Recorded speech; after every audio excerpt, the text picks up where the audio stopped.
लोक कला केंद्र के प्रस्तुति।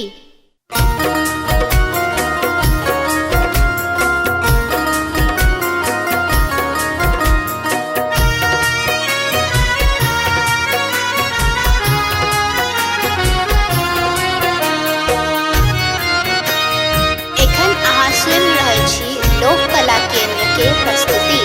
सखी फूल लोढ़ा चलू फूलबरिया में, सखी फूल लोढ़ा चलू फूलबरिया में, फूलबरिया में, फूलबरिया में, फूलबरिया में, फूलबरिया में, सखी सब फूल लोढ़ा चलू फूलबरिया में, सखी फूल लोढ़ा चलू फूलबरिया में।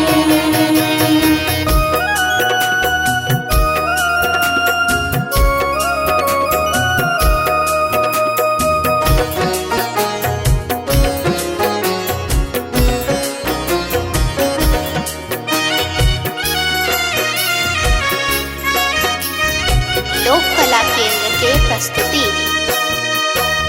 कथी में लोढ़ब बेली चमेली, कथी में लोढ़ब बेली चमेली, कथी में लोढ़ब जाही जूहिया सखी, कथी में लोढ़ब जाही जूहिया सखी, फूल लोढ़ा चलू फूलबरिया में, सखी फूल लोढ़ा चलू फूलबरिया में।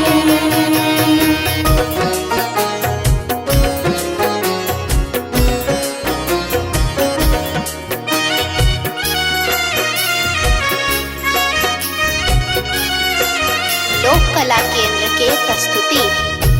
डाली में लोढ़ब बेली चमेली, डाली में लोढ़ब बेली चमेली, जाही जूही लोढ़ब पन पथिया में सखी, जाही जूही लोढ़ब पन पथिया में सखी, फूल लोढ़ा चलू फूलबरिया में, सखी फूल लोढ़ा चलू फूलबरिया में।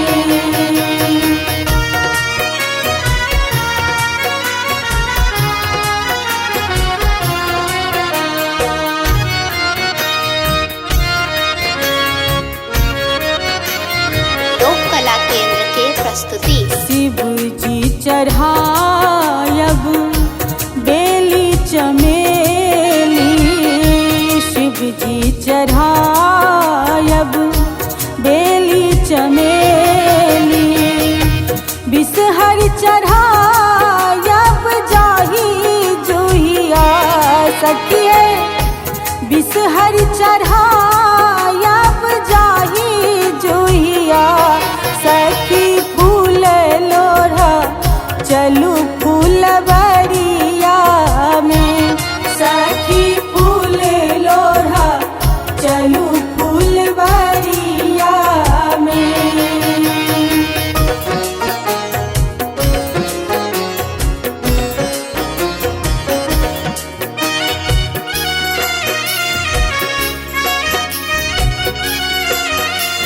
लोक कला केंद्र के प्रस्तुति।